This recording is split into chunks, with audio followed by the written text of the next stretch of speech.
So, welcome to Jumbo IS and welcome to our lecture series called Daily News and Shorts. In this lecture series, we cover a particular day's current affairs in a very short span of time within 30 minutes so that you get to cover your current affairs on a daily basis, but you don't have to spend your entire day just reading the newspaper.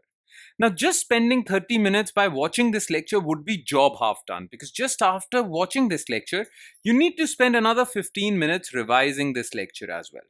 Why? Well, revision helps in consolidating these current affairs in your memory. Otherwise, you will quickly forget them.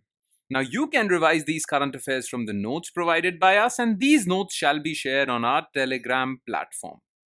The link to our Telegram channel is provided in the comment section just below this video. Okay, let's begin today's session, but first, let's take a look at the list of topics that we shall cover today. So here's the list. Number one in this list is genome edited rice varieties. Recently, Agricultural Minister Shivraj Singh Chauhan released two gene edited rice varieties that would improve the yield of rice. Plus, this variety of rice would also be more tolerant towards climate change. Okay, these are drought tolerant, salt tolerant varieties. Okay, and they use less water also. So, this would not only enhance our food security and improve the yield of rice crops, it would also allow farmers to adapt to climate change. Okay, so what are these genome edited rice varieties which are very important for India's food security? We'll talk about this. Then recently, there has been some safety concerns with respect to a very ambitious project in Telangana, and that ambitious project is called Kaleshwaram lift irrigation project on Godavari River. So what is lift irrigation and what is this project? We'll talk about this. Then recently, Indian government has indicated that if Saudi Arabia's sovereign wealth fund wants to invest in India, India is ready to give it tax breaks, tax benefits, so as to incentivize Saudi investments into India. And these Saudi investments into India are really important for India's infrastructure growth. Okay, so we'll talk about what sovereign wealth funds are and how many sovereign wealth funds are there in the world. Okay, and in the end, we'll talk about a fascinating article with respect to conservation of indigenous cattle breeds in India. Okay, government of India is focusing a lot on conservation of indigenous cattle breeds. Okay, there are many missions like Rashtriya Gokul Mission, National Bovine Breeding Program. There are so many missions to preserve and protect indigenous Indian cattle breeds. Okay, now there is an idea that has been floated to incentivize farmers to preserve indigenous breeds. So, what is that idea? We'll talk about that. Okay, so these are the four topics that we shall zero in our attention on. Let's start discussing them one by one, starting with genome edited rice varieties. So, Agriculture Minister released two genome edited varieties of rice developed by Indian Council of Agricultural Research using cutting edge genome editing technology. Okay, so two new rice varieties have been basically released. Okay, the names of these two new rice varieties are, one is called Kamla, the other is called Pusa DST Rice 1. Okay, now these two rice varieties are made through gene editing. Now remember, and this is very important, you must have heard about gene modification, right? GM, basically GM crops. Okay, gene edited crops and gene modified crops are different. Both of them involve manipulation of genes of a crop, but there is a subtle difference between the two. Okay, in India, GM crops are not allowed. Okay, had these Kamla and Pusa DST rice 1, had these two rice varieties been gene modified, they wouldn't have been allowed in India, but they are gene edited. So surely there is a difference between the two. Both of them involve manipulation of genes. But in gene modification, well, you modify the DNA of that crop by adding a new gene from a different species. Okay, now GM crops in India are not allowed except BT cotton. BT cotton is a GM crop, and in this cotton gene you have added a bacterial gene from a bacteria. That is why it is called GM. Okay, so in gene modification, you alter the genes of a crop by adding foreign gene. Whereas in gene editing, okay, you do not add any foreign gene, you just manipulate the DNA of a crop without adding any foreign gene so as to enhance particular features. Clear? That is why these two varieties are allowed in India. Had they been gene modified, had foreign genes been introduced into these two varieties, they wouldn't have been allowed. So remember, there is a difference between gene editing and gene modification, and only one GM crop, gene modified crop, is allowed, that is BT cotton. Clear? This is gene editing. Clear? Now, these two rice varieties are significantly advanced, better. How? They have better stress tolerance, like better drought tolerance, better salt tolerance in soil. There are some saline soils also. So, better stress tolerance, yields are better, and they are more adaptable to climate change. Okay, that is why government is promoting these two rice varieties, because yield would improve, food security would improve, and because of climate change, soil is changing. Floods, droughts, they are becoming more frequent. These two varieties can sustain that also. This is the benefit of this. Okay, so what are the benefits? Well, first benefit is more yield. Okay, now agricultural minister recently said that, well, if you grow these crops, these two varieties, on 5 million hectares of land, 5 million hectares of recommended land where rice should be grown, okay, this would increase the production of rice by 4.5 million tons. So if you replace all the rice that is being grown with these two varieties, your rice yield would increase by 4.5 million tons. So there is more yield, more food security, more rice production. Plus, the problem with rice is that rice fields, okay, or we should say paddy fields, are known to emit greenhouse gases, especially methane. Submerged paddy fields emit methane, which is a greenhouse gas that causes global warming.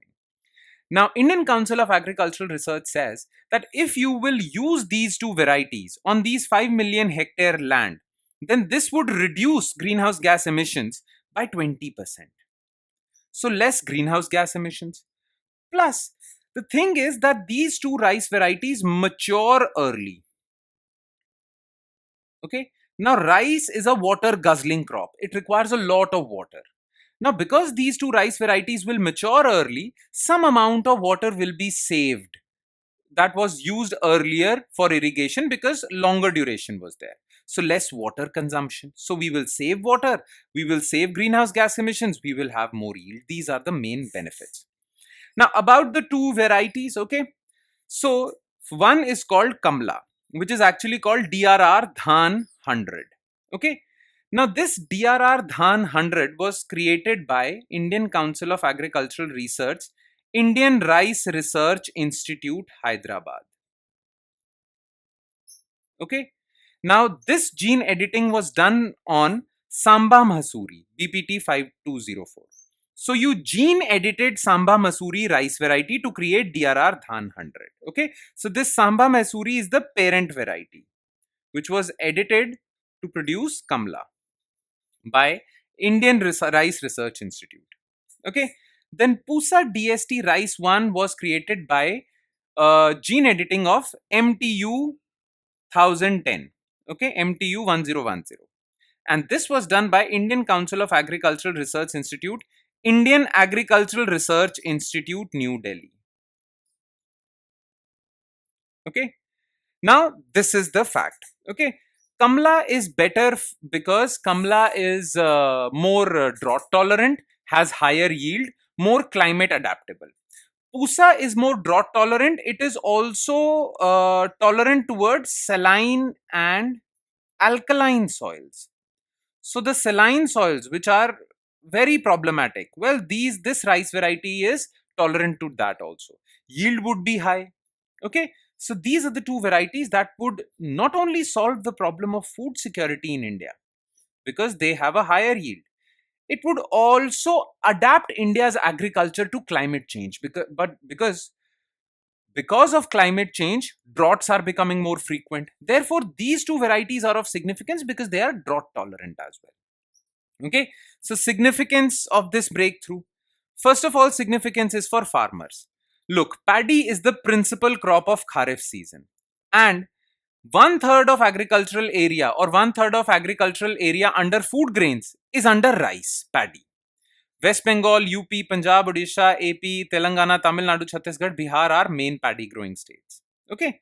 So it will help these farmers because these farmers are becoming more and more vulnerable because of climate change. Then it will also help food security. Paddy contributes about 40% to country's food grain basket. So it is critical to nation's food security. Plus, the biggest benefit of these two seed varieties is improved yield. You know, as far as land under paddy cultivation or land under rice cultivation is concerned, India is number one. Okay. But if we talk about total rice produced, India is behind China. So India has more land under rice cultivation, yet India produces less rice than China. And the reason is that China produces more rice per hectare. That is, China has more yield. Clear? So these two varieties would solve for the problem of yield and would also make India number one producer of rice as well. Clear? This is the significance of these two varieties. Make sense? Okay. Now let's jump to second news item, which is Kaleshwaram lift irrigation project. So India's national safety regulator which looks after dam safety. Okay. That dams should be safe. For large dams has found irreparable damage in the structure of 3 barrages of the Kaleshwaram lift irrigation project on Godavari River. So, well, Kaleshwaram lift irrigation project is being constructed on Godavari River in Telangana, very close to the border of, I'm so sorry, very close to the border of Maharashtra. Okay. So this Kaleshwaram lift irrigation project is still under construction, but there are some structural issues. Okay. And that has been pointed out by National Dam Safety Regulator. Okay. Now NDSR, National Dam Safety Regulator. Remember the name of this organization because it is a statutory organization that looks after dam safety in India. So National Dam Safety Authority, is a statutory body established under National Dam Safety Act. So NDSA. The name of the organization is National Dam Safety Authority. Just remember the name, and it is a statutory authority. Just remember that part. Okay. Now, the reason why I included this news in today's lecture was to introduce you to the idea of lift irrigation project. Okay. Now, here is how a lift irrigation project looks like. It is Kaleshwaram lift irrigation project. Okay. Now, look, there are two types of dams. Okay, or irrigation project through dams. One is lift irrigation, the other is gravity irrigation. In gravity irrigation projects, the dam is constructed at a higher altitude, okay, higher place.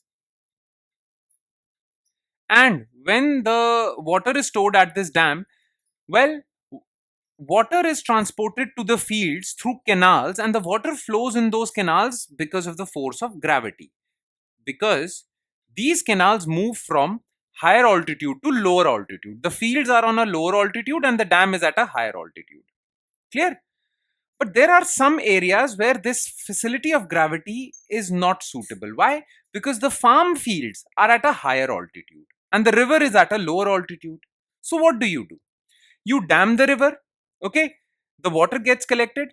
Then you use pumps to pump up the water at a higher altitude. So water gets collected over here, you pump it up over here and then use canals to transport water.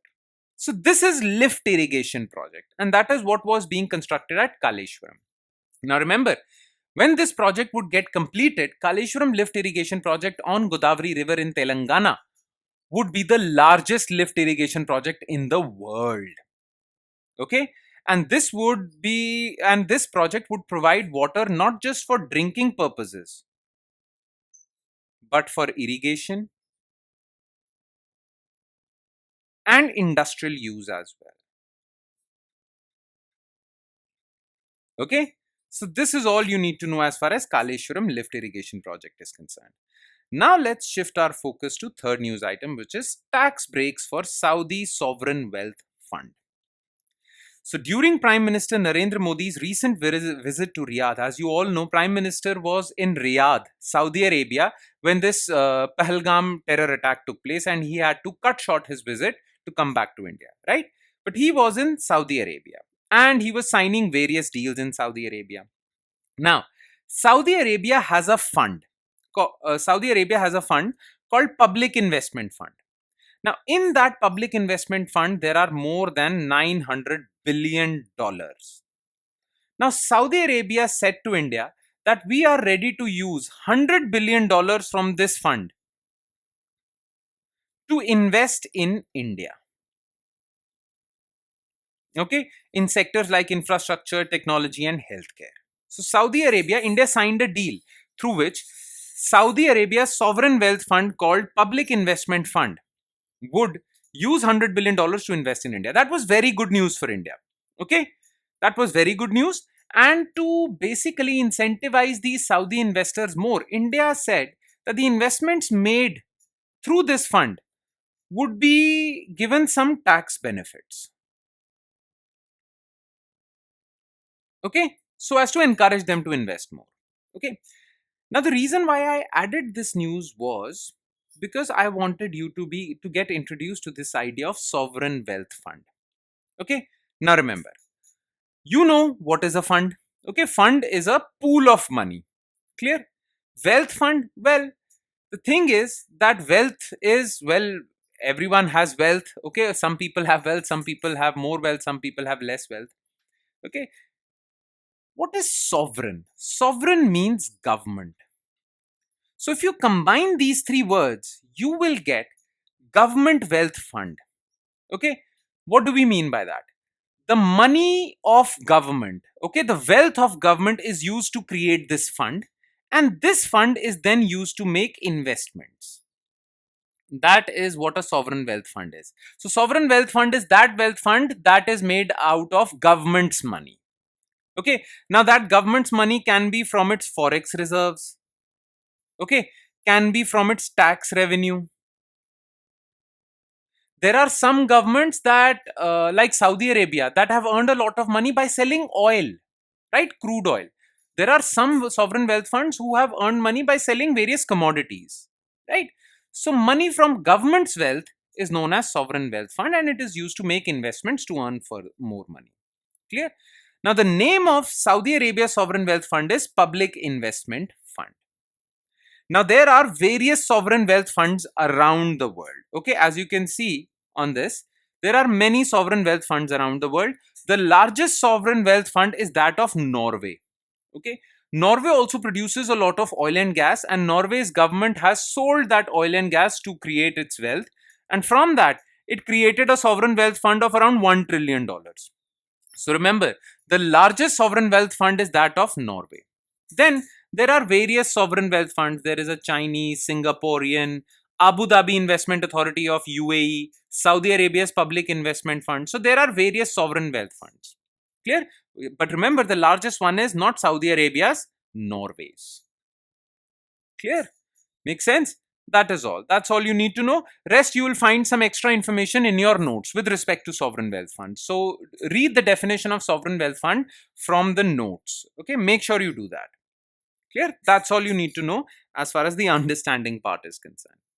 And now let's move on to our last news item, which is conservation of indigenous cattle. Okay, listen to me carefully. You need to know a bit of background to understand this news. Okay. Now, as you all know, that cattle in India has two purposes. Okay, cattle that is basically reared for milk is known as milch cattle. Now, in India, some cattle breeds are not good for giving milk. They don't have that high milk productivity. They are used to basically pull bullock carts for manual labor, basically animal labor. Those are known as draught cattle.